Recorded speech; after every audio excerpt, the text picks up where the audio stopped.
All right, welcome to episode 8 of the Fast, Easy Success Marketing Insider podcast. The Fast, Easy Success Marketing Insider, the uncut, uncensored podcast, bringing you the refreshing, no fluff, no BS views in business, sales, and marketing you desire. Your host, author, marketing strategist, direct response copywriter, and serial entrepreneur, Eric Barton, the results specialist. 5, 4, 3, 2, 1, action. I want to thank everyone for tuning in today to the Fast, Easy Success Marketing Insider. There's a lot of exciting things coming today and in the future for you. And just make sure you hit that subscription button right now so you don't miss out on the Value Pack podcast coming your way as well. And before we dive into our show and our very special guest today, I just want to welcome all you listeners to go ahead and head over to FastEasySuccess.com. Go ahead and grab your business building tips sent directly to your email every day. And when you head over to FastEasySuccess.com, I'm also going to give you your free business cheat sheets. These are going to help you with your websites, emails, and writing. And let's just dive in because I'm excited to have this guest joining you and I today on the show. Definitely thought jamming with this man would bring some great value to you. And if you haven't for some reason discovered this man yet, you're definitely in for a treat today. He's produced over $7.9 billion, and that's billion with a B, ladies and gentlemen, in sales in his own companies and his clients around the world. He's an author of 14 best-selling business books, a public speaker, and a master marketing strategist and direct response copywriter.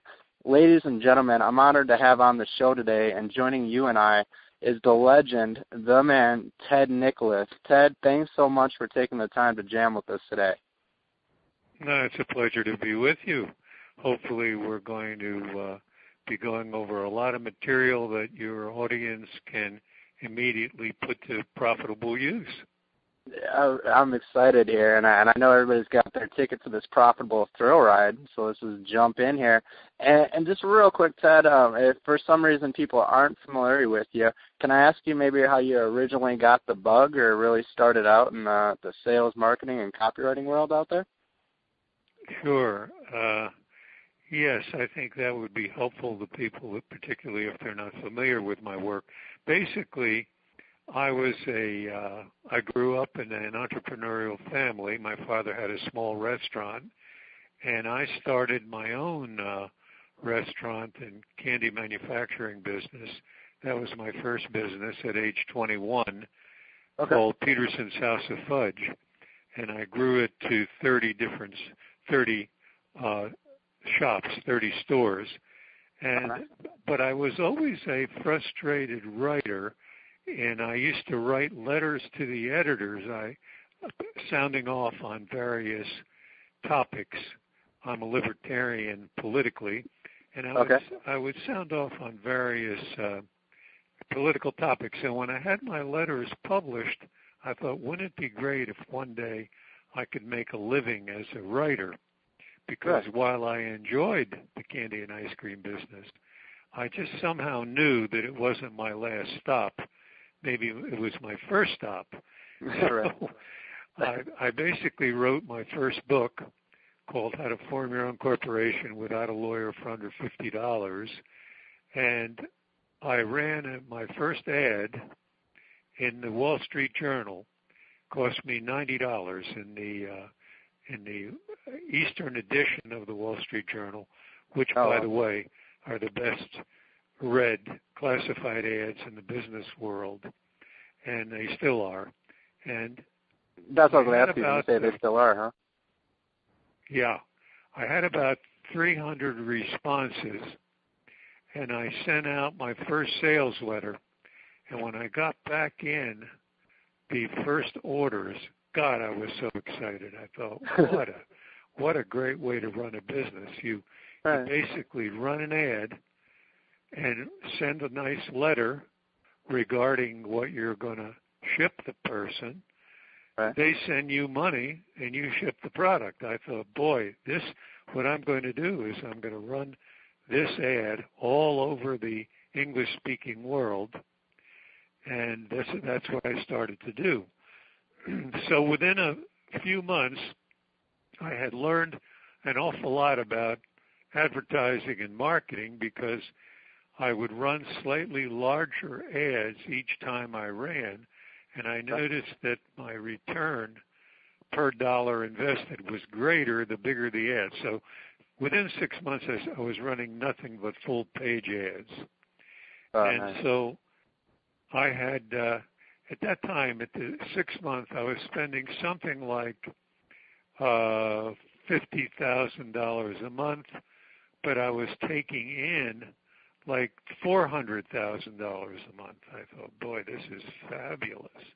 Right. The postman, and I was operating out of my house in my basement. I had a little telephone and desk, and this is where I wrote my ads. But what a lot of people don't know is that I have run many, many more ads. They see the book has 32,000 words roughly in it, and I would run my ads contain between 1,000 and 1,200 words. And when I wanted to refresh my advertising campaign, I would simply write another ad. And Sure. what people do not know, and I teach this at my seminars, is that I have many, many more unsuccessful ads than I do successful ads. People think if Ted Nicholas is running an ad, it's got to be a winner. Well, not necessarily so, because it's very hard creatively to create winners, and certainly you can't do it every time. Nobody does it every time, including That's a great me. point.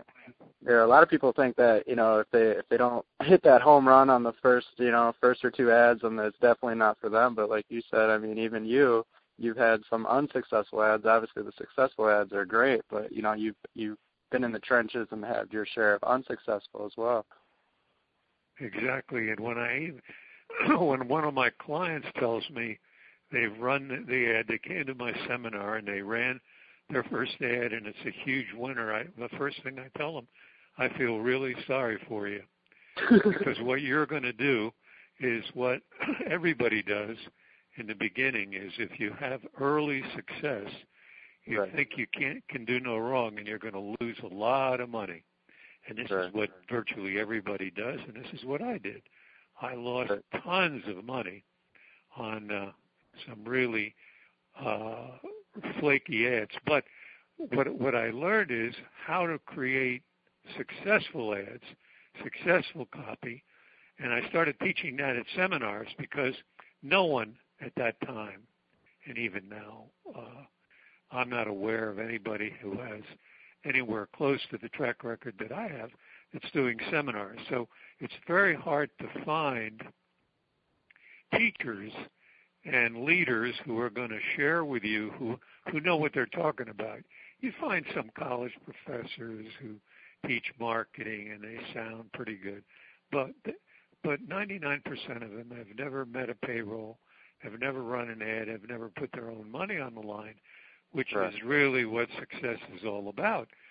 So this is what I do. What I've been doing ever since is running the most successful marketing seminar on the planet, and I've been doing most of them, or at least in the last 10 years, I would say, at least half or more have been done outside the U.S. Have been done, in the United Kingdom and Australia, Right. in Europe, and so on.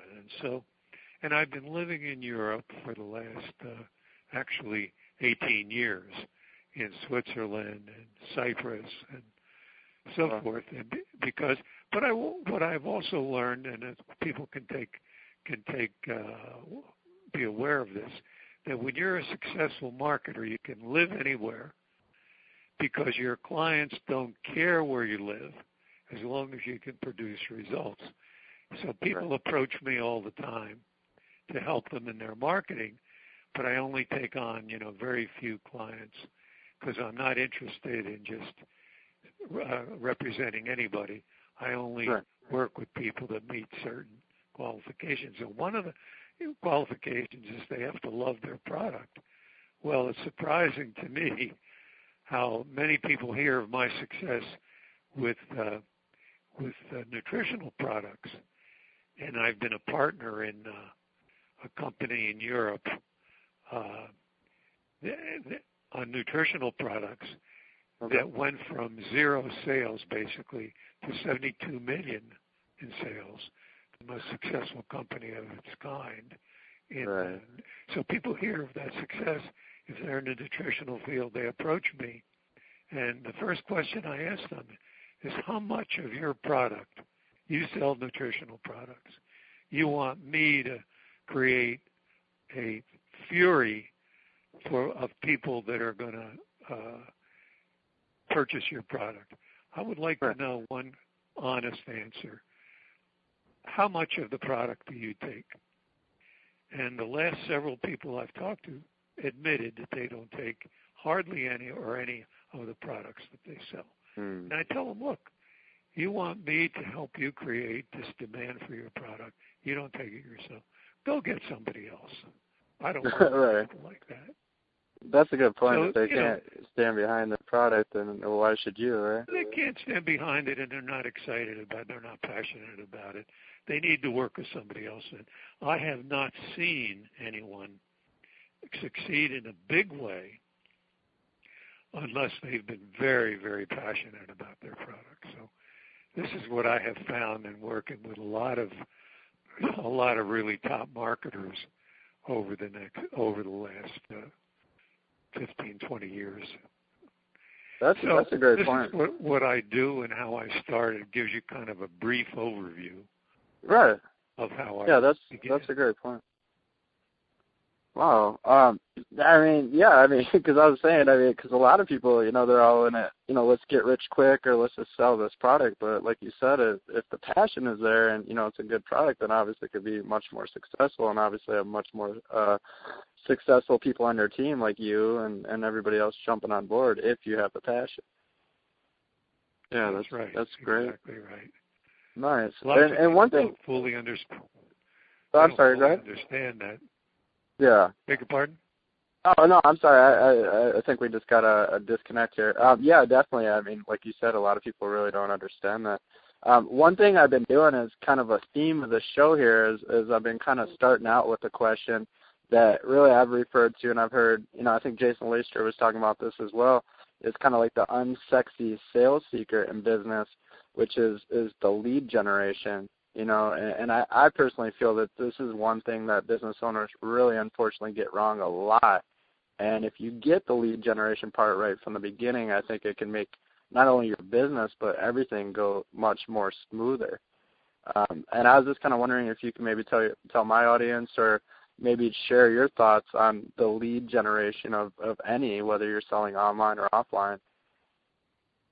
Yeah, I think the lead generation approach is the number one way for most people to succeed either online or offline, is that when you can get people to raise their hand, what I call raise their hand, and say, yeah, basically you want people to say, yeah, I'm interested in learning more about your product.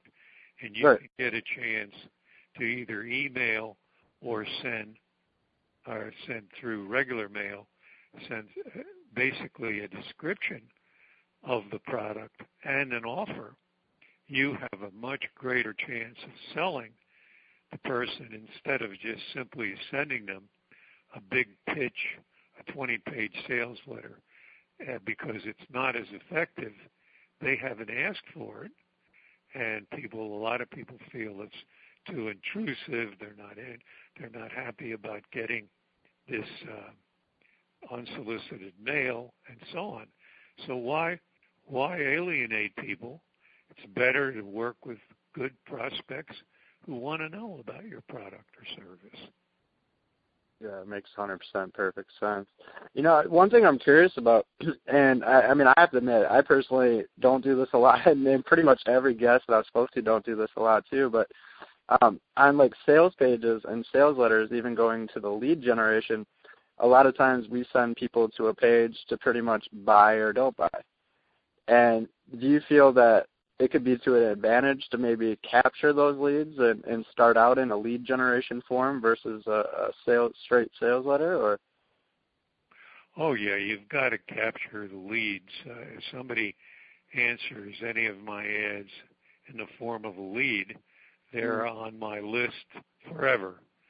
Right. Because they've shown an interest in it, and it's very important to have people they're your hot audience, are people that are really interested in your product enough to make the effort to ask for more information about it. Absolutely. And do you ever do that with like your straight sales pages too? Like if someone is coming to your sales page, do you ever try to grab the lead on the sales page too? Not your like lead generation pages, but your straight sales copy maybe? We try to grab the lead any way we possibly can. So right. if you can get it directly like that, fine. Right. But you've got to be a really good copywriter, and most copywriters today are so lacking in their ability to attract any attention at all, and the credibility factor is so poor that what your audience needs to get in touch with is the concept that you've got to become, if you want to succeed online or offline, you've got to become a really effective copywriter, whether you're using leads or no leads or how you're doing it. You've got to be an effective copywriter. But once you are, it takes a while, but once you are, you have the ability to generate income forever. And that's what you want to strive for. If you think you can just simply create a product and hire some copywriter somewhere, especially some kid that just got out of school and never sold anything in their lives, or hire some advertising agency, you are really in for a rude awakening. What you've got to do, even if you don't do all your own copy, you've got to learn how to do copy. The most successful people that I know in direct marketing are their own copywriters. And people like Bill Bonner and Yannick Silver and these people who I've worked with over the years, they are the best copywriters. If you ask for the best copywriter in your company, they'd be the best copywriter in their company because they have taken the time and effort to learn. They don't do it because they're looking for a new profession.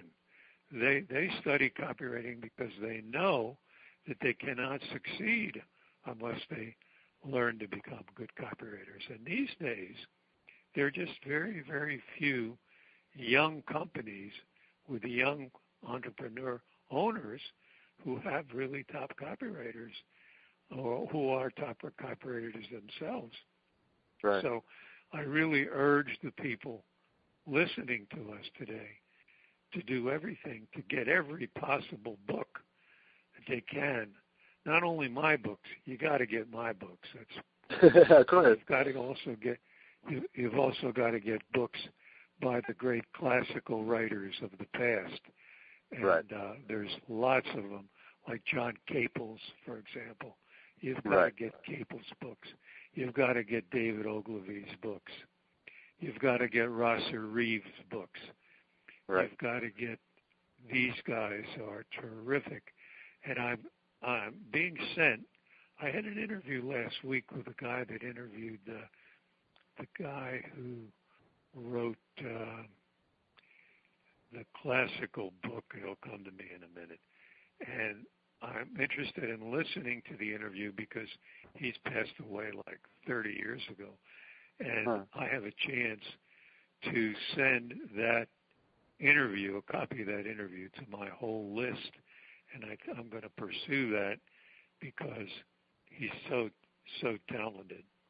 And so, the people have to learn. They just can't read one book on copywriting by somebody who never made $1 in copywriting. There's a lot of books like that out there. They sell them $1 million or how to make $1 million, but they haven't made even $1 online, and et cetera. So. They haven't made one penny online. Lots of those guys. Right. And, I mean, you waste your time like that.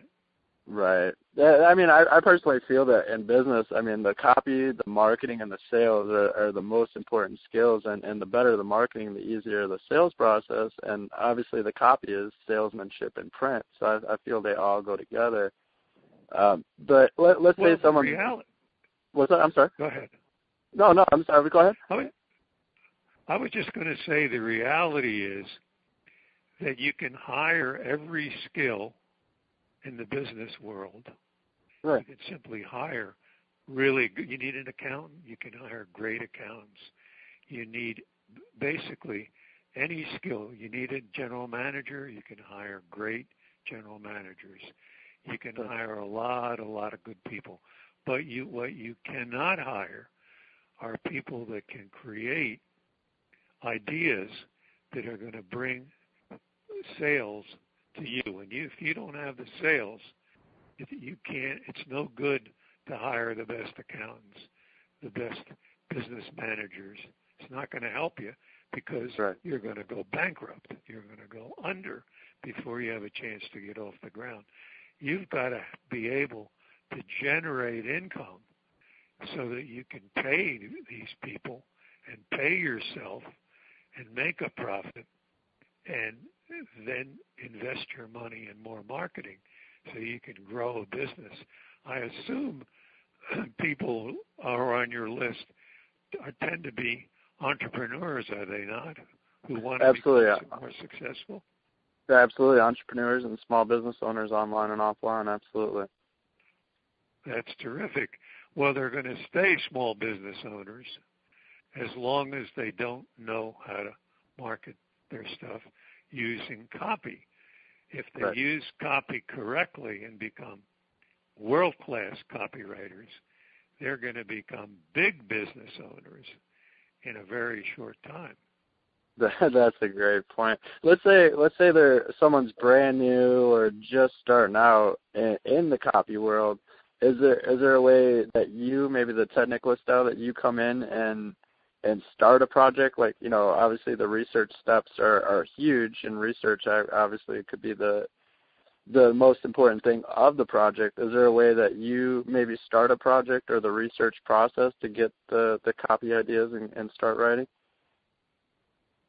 I didn't quite understand the question. Is there a way that I... So basically, like, your style, I know, like, for example, when I'm starting a project, the first thing I hit is the research. I'll research, the product, the service, the competitors, and most importantly, the market, the actual target market. Because is there certain steps or something you immediately do? Like, let's say I came to you and say, hey, I have this widget I want to sell. Is there something that you maybe immediately do to kind of jump into the copy process? Or? Yeah, well, what I do is I find out what copy is now being used, right, and what is successful, and I study that. I look at it and study it, and if it's successful, it gives me a lot of ideas on how the success can be even more dramatized. Right. Because what I'm looking to do is to dramatize what has been a small bonfire, and I want to dramatize it and make it a prairie fire, huge forest fire. And I can do that by studying what stuff has worked in the past. Now, and that's where swipe files can come in, right? Yeah, what a lot of people do, they try to start everything from scratch. Big mistake. The best thing you can do as a small business owner is to emulate success, is to copy success. And I'm not talking about copying in a sense that you're violating copyrights. I'm talking about because ideas are not copyrightable. That you want to look at what ideas are used by this company to be successful, and how can I use these ideas by rephrasing what's been done and make it even more dramatic. And so when I do that for a client, they say, my God, Ted, we never thought of that. We never thought of this. No, they didn't think of it. But see, my experience is that's what I do, and that's how I create or learn to. That's how I've learned to create great. And I always ask a client, working with you, you've hired me as a copywriter at great expense. Would you like me to increase your sales by 10%? You know, if you increase most company sales by 10%, the profitability increases probably by 3,000%. I mean, huge. Or would you like me to go for a home run, man? Would you like me to go for copy that works in such ways that you've never seen before? Now, it may not work, but I could go for the home run. What would you like me to do? And what has been fascinating for me is that most clients say, go for it, Ted. They want a home run. Right. So I go for the home run. Nice. Now, I know you've said in the past, Ted, that basically 73% of the buying decision is made at the headline. And, yes. you know, and obviously if they don't read past the headline, or if they don't, you know, get interested and read the headline and catch their interest, obviously they're not going to read on. So is there you're dead. If they don't read the headline that at least piques their interest, you're dead. Right. So I know if I don't have a killer headline, I might as well go home and forget about it because nothing is going to happen. Right. Nothing and then you've got but what a lot of people are unwilling to do, well, when you're writing copy, the sequence in which you write copy is critical. Now, what most copywriters in the world do is they write the body copy first thing, and then they attach a headline. They spend 15 minutes creating a headline. That's a huge, huge mistake. What I do is I write headline after headline. When I did my first book, How to Form Your Own Corporation Without a Lawyer for Under $50, everybody told me the title's too long. Now, that book has sold 2 million copies. I knew that it wasn't too long because every entrepreneur is like me. They can't stand lawyers. They hate how they get ripped off with fees. So they love having a book with tear-out forms in it that allows them to form a company. So I knew, see, you've got to know your market. I knew my market. The lawyers that I talked with, the publisher, 9 publishers had turned me down when I decided that. Oh, yeah, 9 publishers told me my book would never sell. They did me the biggest favor in the world. I knew it would sell. So, because it already had started to sell. I mean, I knew that I had found the key. But publishers said, oh, no, the book won't sell. But see, they're afraid of their own shadow. I mean, most publishers and their lawyers and their legal departments, they're afraid of being sued. You know, they've got all the wrong. The thing you don't want to be afraid of is your clients. The only thing that counts is not some fearful lawyer, but will your client buy the concept that you are offering? If the client doesn't buy the concept, it doesn't make any difference if 10,000 lawyers think it's great or think it's bad. It doesn't make any difference. It's not going to affect sales. The only thing that makes a difference is what affects sales, and that comes from your copy, your headlines, your things that you work on. So when I wrote my first book, I wrote over 200 titles. See, a book title is a headline for a book. And if the headline of the book on a nonfiction book is not powerful, your book is going to die.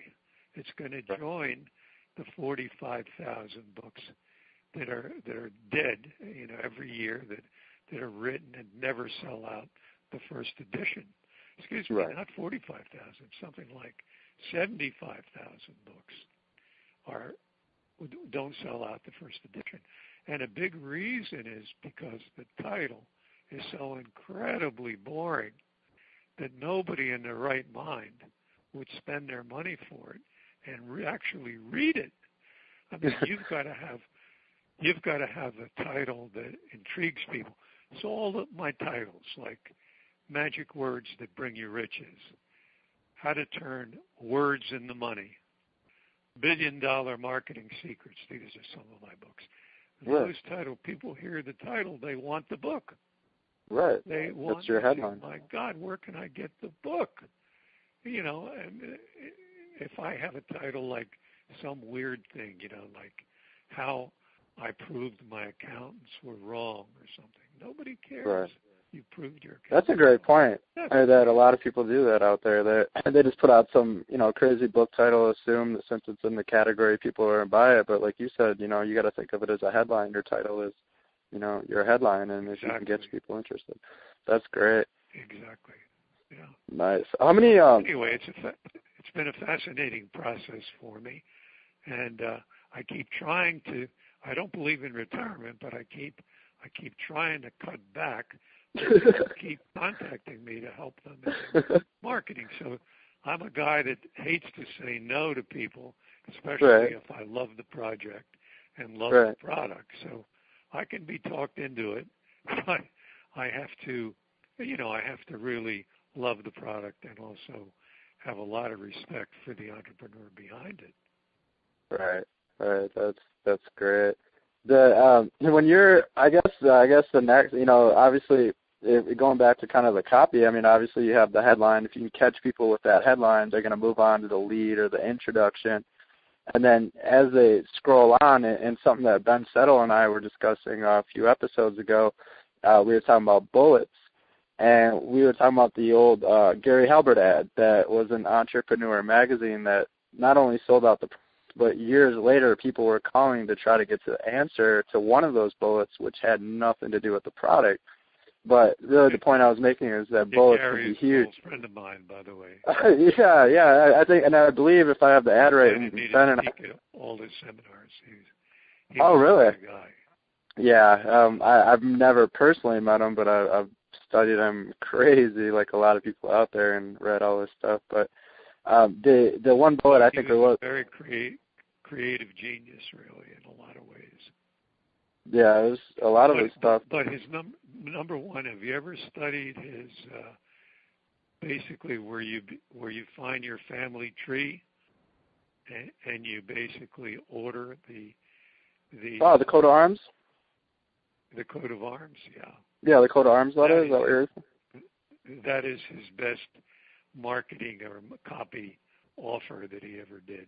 But he invited me to speak at all of his seminars, and I used to go down to Key West where he lived at the time, and we did all the. In fact, he and I, you'd be interested to know, in 70. Let's see. It was. I'm very bad at going back in time, but I believe it was the early 70s when that great hurricane wiped out many people's homes and many lives in Florida. Do you remember that? I personally don't, no. Well, basically, Gary and I did the seminar, and we raised more money at the seminar than anybody else ever did for the victims of the hurricane. Oh, wow. We were really proud of that nice. We were able to use our skills in copy and so forth to bring That's people a beautiful to the thing. seminar and then ask them to contribute to their. And Gary was a very talented amateur photographer, and he had flown over the places where it was amazing how the area was devastated. The homes were leveled to the ground, and the victims were just unbelievable. But anyway, he was quite a guy. I recommend anybody that gets a chance, read his copy. Very, very, very, very persuasive. I think that's a great thing that you guys use, your talents to help people. That's great that you could use your copy skills and marketing to bring money for a good cause, and like you said, raise more money than the charities and things that we're doing. That's great. Yeah, we do a lot for charity now. We're one of the biggest fundraisers for the children's group that has these camps all over America called the Kids in the. Hang on a second, okay. Bethany. Yeah, it's called the Hole in the Wall Gang. And the Hole in the Wall Gang. Biggest children. One of the biggest children's charities, and then we've also done a lot with the other children's, the Make-A-Wish Foundation, because right. I really love the idea of helping kids who don't necessarily have any sponsors or anybody helping them. And so, yeah, we used our copy abilities to raise tons of money for that. The Make-A-Wish Foundation, my old friend Bill Phillips, I don't know if you know him, but he wrote a big best-selling book that I helped him with called Body for Life. Sold 5 million copies, was on the New York Times bestseller list for like 3 years or something. And Bill asked me, would I write a letter for the Make-A-Wish Foundation to raise money. He said, do you know about it? I said, no, tell me about it. So he did. He said, what will you charge me for writing the copy? I said, I'll charge you nothing, Bill. I'll do it just for helping the kids. And he was hoping that he would raise, with my letter, $100,000, which would be a huge amount for the Make-A-Wish Foundation. And basically, we sent the letter out, and the letter has already generated $3 million. They had to hire extra women to open the envelopes because most of the contributions were from $15 to $25. So anyway, it's fascinating what you can do with your skills. Yeah, that's nice. First, you have to have them. Yeah, absolutely. Got to get in the trenches and do it. Do you know, I mean, obviously, I guess overall, everything we've covered, obviously to make it huge, and like you said with the headlines, it really can come down to the big idea, or some people call it the hook or the concept, but, really the big idea. Do you basically come up with your big ideas by looking at what's been successful in the past, like you said, like the swipe files, and then see what's different about it? Or is there certain strategies or things you do to try to come up with a new concept? Because obviously pretty much nothing's new anymore, so it's just putting a new twist on certain things that are out there. Well, that's a very good question. Basically, I start thinking about a project, and I've been very blessed with having ideas that help me market it or help me write copy about it, right, that seem to come out of the blue. In other words, I sometimes get the ideas from putting a twist on something that has already been used, but most often I get the big ideas from just simply thinking about what I'm trying to accomplish, who the audience is. I spend a lot of time thinking about who is the typical parent or child that I'm writing this offer to. What are they like? What are their fears? What keeps them awake at night? What would they love to get from this company that I'm writing for? What would be their number one thing that they could get from the company? I ask questions like that of myself, and the answers to those questions really help me generate the big ideas. Nice. Do you, now this is one thing I was wondering, because I was reading recently, I'm not sure if you've checked it out, the book Copy Logic. I believe it's Michael Masterson and Mike Palmer wrote it from Agora. Well, yeah, I mean, Masterson, that isn't his real name, but the reason I was bringing that up is because in the book they talk about a process called peer review, and basically where they feel that it's better to bring your copy to other people to kind of get their opinions on it, but in a different way. do you ever kind of give your copy to someone and say, hey, what are your thoughts on this? Or do you pretty much kind of... doesn't make any difference what their thoughts are. Right, as long as if you're not your market, right?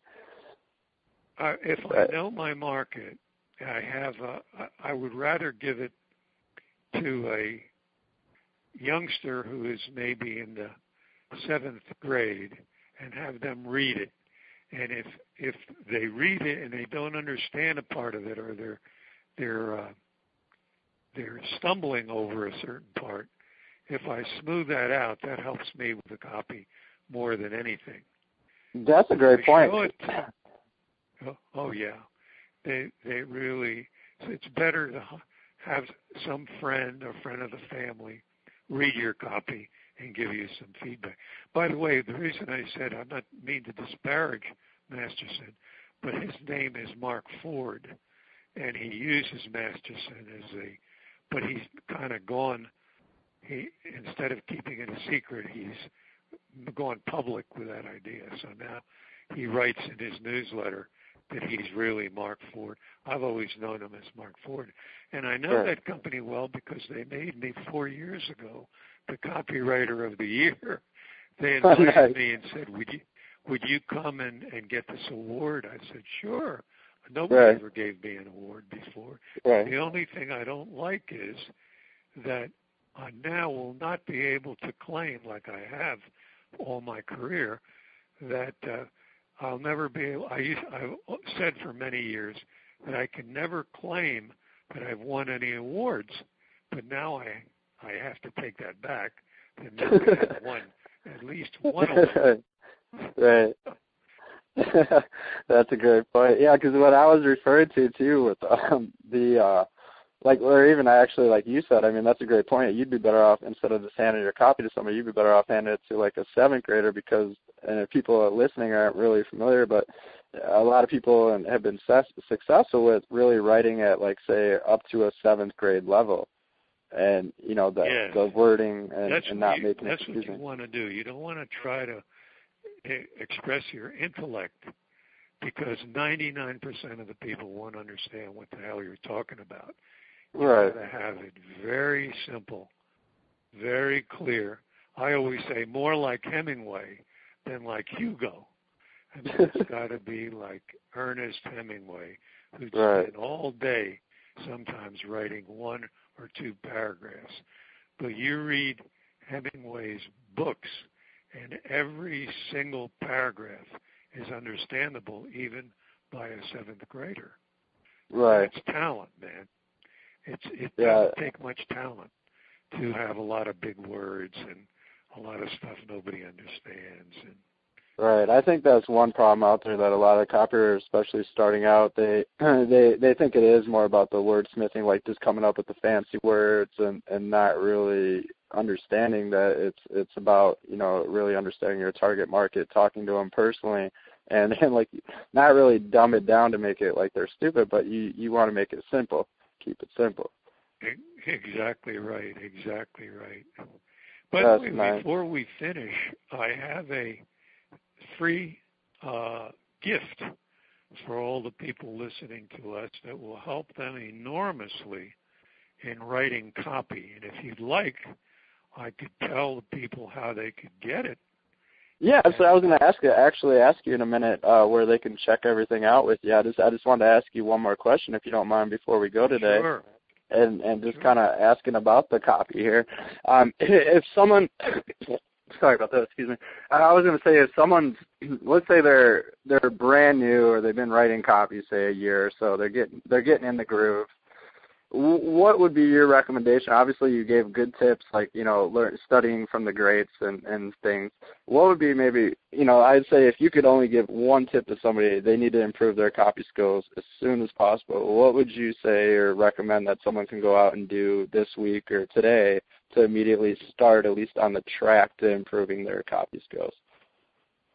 Well, first of all, I would discount everything I've learned in the last year.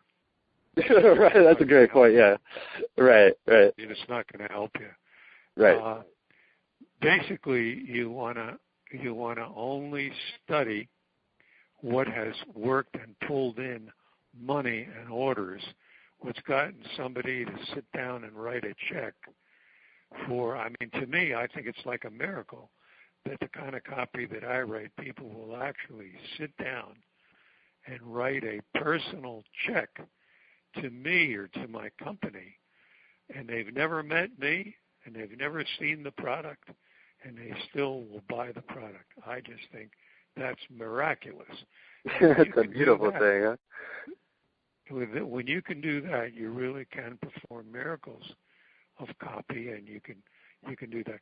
Usually, people studying, I mean, it's an amazing process. Maybe the thing that surprises me the most about copywriting is that most everybody thinks, and I used to think this, that in a company, when you have a limited amount of copy, such as, for example, in a card deck, you're familiar with card deck marketing. Right.